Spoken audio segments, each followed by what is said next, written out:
This is the Dodgers POSTCAST, your instant game reaction for the Los Angeles Dodgers, part of the Locked On Podcast Network, your team every day.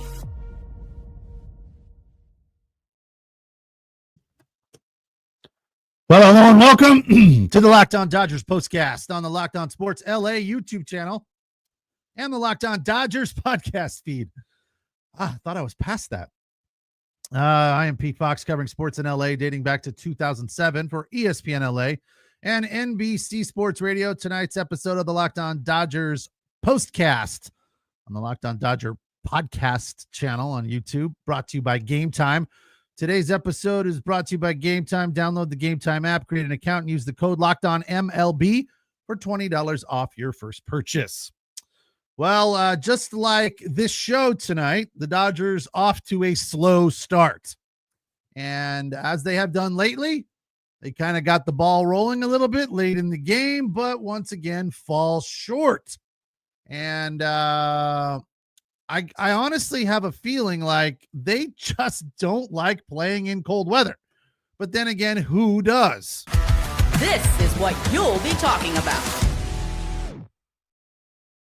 I think we'll be talking a little bit about the fact that they've dropped 3 of their last 4, and they 2 in a row after losing a valiant effort yesterday in the finale against Philly. They did. Is it 3 of the last 4? No, it's not actually. Yeah, it is 3 of their last 4. 8-7 yesterday, 6-4 today. They lost the opener in Philadelphia at Citizens Bank 3-2. And it just feels like they're slow to get rolling, and they're relying on the fact that they have this ability to come back. And I don't think that is a good way to play baseball. Good news from today's game. I think we look at Dustin May's performance and say, you know, he was good aside from the wild pitch, which was unfortunate. You know, he had a nice outing, 6 innings, 1 earned run, only 1 K, but only gave up 3 hits as well. Walked 3. So did enough to win the game, really, honestly. Pitched well, had command. When you look at first pitch strikes, that stat was really, really good. First pitch strikes versus batters faced, 17 of 25. Called strikes versus swinging strikes, 21-3. That tells me that his ball was tough to see, tough to hit, moving all over the place. And they just couldn't, you know, they couldn't get a grasp of what he was really doing. But ultimately, in the end, you know, he was done after 86 pitches, and Anthony Banda just didn't have the stuff that we've seen from Anthony Banda of late. He gave up 2 runs on 3 hits, only survived a third of an inning on 16 pitches.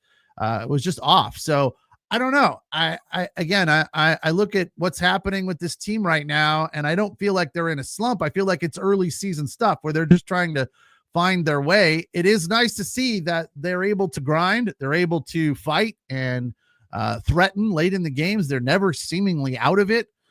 Today was an interesting situation from the standpoint that Finnegan, they asked for a 5-out save, and he gave it to them, but he's pitched 3 nights in a row. As I said, the weather was cold, 40 degrees. It didn't seem like an ideal situation to leave him out there. It seemed ripe for the Dodgers with Shohei Ohtani coming up to continue the rally and tie this game, potentially grab a lead. And then Max Muncie scores or doubles in the 9th inning, didn't score, but you know, got a rally started in the 9th inning for the Dodgers. Unfortunately, from there was not a whole lot else going on. Shohei did walk. Conforto struck out, which was not what we were looking for at that point in time. And very shortly after that, it was over. I thought Fiducia coming in might be a spark that they need off the bench. Here's a guy that doesn't get a lot of at-bats, been playing well in Albuquerque and or Oklahoma City rather. And, you know, maybe this is his time to take advantage of this Finnegan character who's pitched a little too much over the last 3 days and just wasn't to be. Hit the ball hard. Second baseman made a nice play. Muncie moves to third. That made it 2 outs. And then the final out of the game was Mookie Betts grounding out to second base. So close. Good effort once again, but horseshoes and hand grenades, close does not count. It's not good enough. And I agree with the comments from you guys that the defense is struggling right now. I do not agree with Daniel Barry. The defense sucks. It's a bit aggressive, but they're not good right now. Mookie Betts with an error, Miguel Rojas with an error. I mean, that's just something you don't see from these guys, especially Rojas. And I'll be honest, I am a little surprised that they went back to Mookie at shortstop. Like, I'm surprised they didn't find a better option there. I feel like Tommy Edman would be a better option there on a daily basis. I just don't get the whole let's make Mookie our shortstop thing. And I don't feel like there's been a lot of pushback and a lot of arguing about it or complaining from you guys, from the fans. Everyone seems to be on board. I don't know that I am. I don't know he's terrible, but I don't know that he is. I mean, I just kind of look at the things he said last year, and he just said, I don't know that I'm good enough to be a Major League Baseball shortstop on a daily basis during crunch time, when things get tight, when things get tough, late in a game, when I need to make a play. He goes, I just don't know that I'm that guy. I'm like, really? Wow. I love the honesty from him, but I was surprised to hear it. The fact is that he said he was just more comfortable in right field, and there's nothing wrong with that.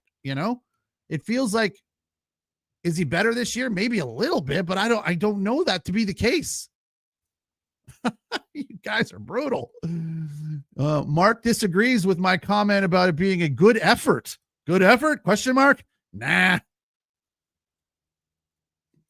They didn't get trounced. They lost 6-4. They had 2 errors. I guess I'm playing a little bit of the excuse game. Shohei Ohtani, you could look at it and say, well, it was all Shohei, just like yesterday it was all Teo, right? Shohei 3 for 4, a double shy of the cycle, but struck out in a key position. I feel like anytime Shohei comes up and strikes out, it's a key position, especially in a close game, right? But he walked there late in the game, 9th inning, got on base. That's all you can ask for. His OPS is over 1,000. So let's do this. This is the Locked On Player of the Game. Yeah, it's a no-brainer. Shohei Ohtani today launched one to right center field, 378 on a 204 seamer, a no-doubter, and a triple off the wall. 3rd hit of the night at that point. So, he had a good game, which is nice to see. After just yesterday, we were looking at him going, what's wrong with Shohei? Off balance, pulling off the ball, and I said this yesterday, so I'll take credit for it today. The good news about Shohei, when he looks as bad as he did yesterday, it's not surprising to see him look as good as he did today. Just the very next day. He can turn it around that fast. Shohei Ohtani does not get into lengthy, long slumps. Couple of offers against Philly in the final 2 games, Saturday and Sunday, and then a 3 for 4 today, a double shy of the cycle. So Shohei is never going to be out of the mix for too long. Could have used a little bit more for him today, but you can't expect one guy to do it all, even when his name is Shohei Ohtani. 6-4 the final today. The Nats win their 4th game of the season. They're 4-3 at home in Nationals Park. Dodgers now 9-3, 3-3 on the road. It's the Locked On Dodgers postcast on the Locked On Dodgers YouTube channel, the place to hang out when every game is done. Don't forget to check out Jeff and Vince for the Locked On Daily Dodgers podcast, as we give you about 15 to 17 here, sometimes 20 if we're getting crazy. Jeff and Vince are still doing the 30 minutes and sometimes a more in-depth look at what's going on in the Dodgers world, with the games, with the players, with the transactions, with everyone's health. They break it down for you Monday through Friday on a daily basis. So make sure you check them out right here on the Locked On Dodgers YouTube channel. Today's episode of the Locked On Dodgers postcast is brought to you by Game Time. Game Time is a great way to find fantastic last-minute deals on tickets. If you are looking to head to a baseball game because it's that time of year and you're starting to feel it, now that college basketball is over, the NBA and NHL heading towards the playoffs, you want tickets for those games, or if you're ready for baseball, to smell the ballpark food, to hear the crack of the bat, the roar of the crowd, head over to Game Time. The longer you wait as you get closer to the start of the game, and this works great for baseball, because if you miss an inning, it's not the end of the world, generally speaking. In spite of the new shorter baseball game times, you can miss an inning and still see, especially with the Dodgers, as they don't get going till late. The longer you wait closer to first pitch, the more you will save. So get that Game Time app, and they also give you views from the seat, which, as you know, I am a big fan of, because you know exactly where you'll be sitting and what you'll be seeing from your seats. Take the guesswork out of buying tickets with Game Time. Download the Game Time app, create an account, and use the code LOCKEDONMLB for $20 off your first purchase. Terms apply. Again, create an account and redeem the code LOCKEDONMLB for $20 off. Download Game Time today. Last minute tickets, lowest prices guaranteed. Today's episode of the Locked On Dodgers postcast also brought to you by Just Ingredients. When it comes to fueling your body, quality matters. That's why Just Ingredients is changing the game with clean, high-quality products designed to support better health and peak performance. Just Ingredients offers an NSF-certified line of protein powder, electrolytes, pre-workout, and creatine, all rigorously tested to ensure they're free from substances banned by major athletic organizations. Just Ingredients has also partnered with two-time MVP Bryce Harper, who trusts their NSF-certified sports line to fuel his training recovery. Visit Just Ingredients and use the code LOCKEDONMLB for $20 off. And for more wellness tips, follow at just.ingredients on Instagram. Well, the Dodgers fall in this one. They've dropped 3 of their last 4 on this East Coast chilly road trip. I think that's a big part of what's going on with this team right now. They just don't look and feel comfortable. They come out and they're lethargic. They're listless. They don't seem to have a ton of energy, and it takes them 6-7 innings to find that energy and to get the ball rolling. And that by that time, frequently, it's just too late. And again, that was the case today. The Nats had 2 in the bottom of the second. Dodgers tied it on the Shohei homer. They gave up 1 more in the bottom of the third. The Nats then put up 3 in the 7th, and that would be it. Wood with a nice home run there to left center field, 395 feet. Ruiz then doubled. Garcia scored. And in the bottom of the 8th, Dodgers got 1 back on a Betts single, knocking in Conforto, and then actually they got 2 back because Smith knocked 1 in as well. Will Smith continues to be red hot, hitting the ball all over the yard, leading the Dodgers in slugging percentage at actually, no, his slug is down below Shohei after today, but he's leading the Dodgers in batting average and on base percentage, as he's getting on base over half of the time, and batting averages at 400 after a 1-for-4 day today.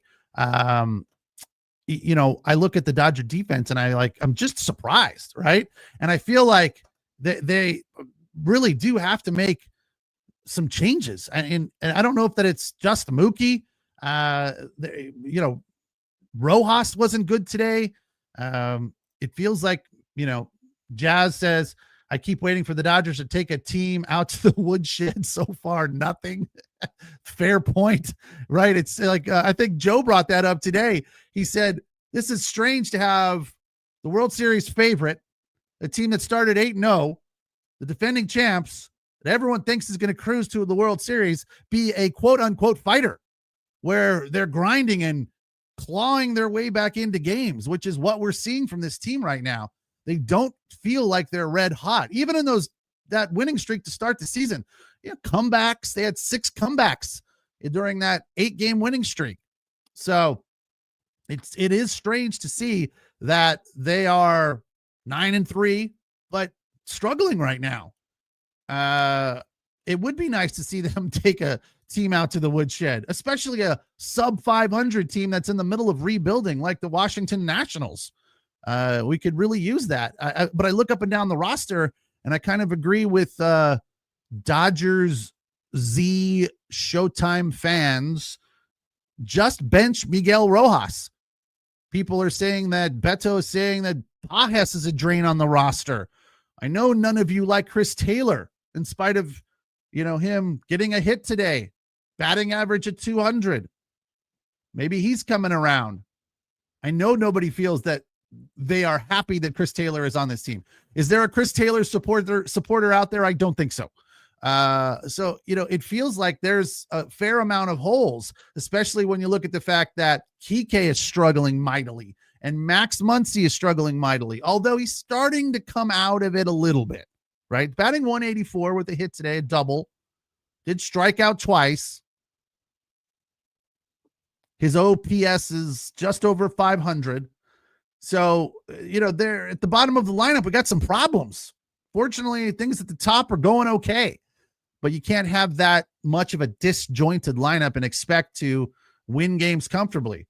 As we talked about during that 8-game win streak to start the season, it's like if you have 2 or 3 guys show up, everything should be fine. And I feel like 2 or 3 guys did show up today, especially when you got 3 from Shohei. You got 1 from Mookie. You got a hit from Edman, who continues to be hot.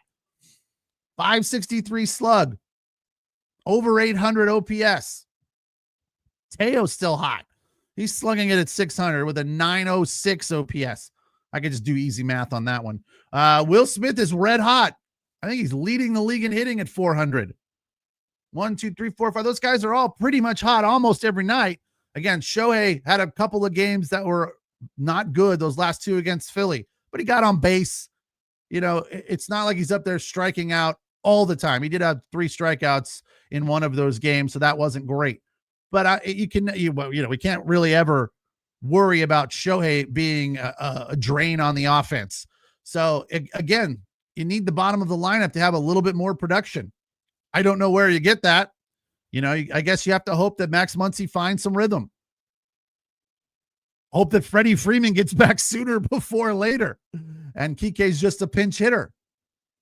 Again, Miguel Rojas is not about his offense, although he had a great year last year. They don't care 2 craps about his offense. They want him to be a good defender, and he wasn't today. So that's got to be frustrating for him for sure.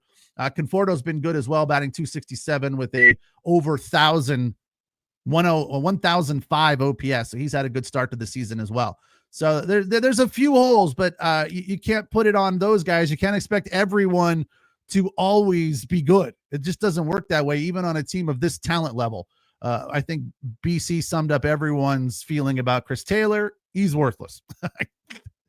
You're so brutal, BC. I don't agree with that, but I don't know that he has enough right now, but I don't know where else you're going to go. Are you going to keep Fiducia around? Maybe. I don't know. It's going to be interesting to see how the bottom of the lineup fills out. They're definitely going to need to find some more pop down there to get out of this funk that they're in, having dropped 3 of their last 4, 6-4, the final today. Back at it again tomorrow, right here on the Locked On Dodgers YouTube channel. Another 3:45 start at Nats Park.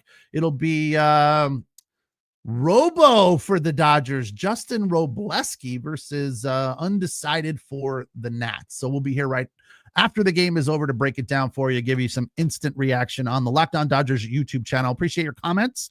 Appreciate your viewing and listening. Don't forget to check out Jeff and Vince on the Locked On Daily Dodgers podcast, giving you a full 30-minute look at what is going on in the Dodgers universe. Again, that's Monday through Friday. Jeff and Vince with the Locked On Daily Dodgers podcast, and I will be here with the Locked On Dodgers postcast right after the game to break it down for you. 6-4 loss today. Dodgers now 9-3. Back at it tomorrow, 3:45 in DC. We will talk after the game is over. Have a good night.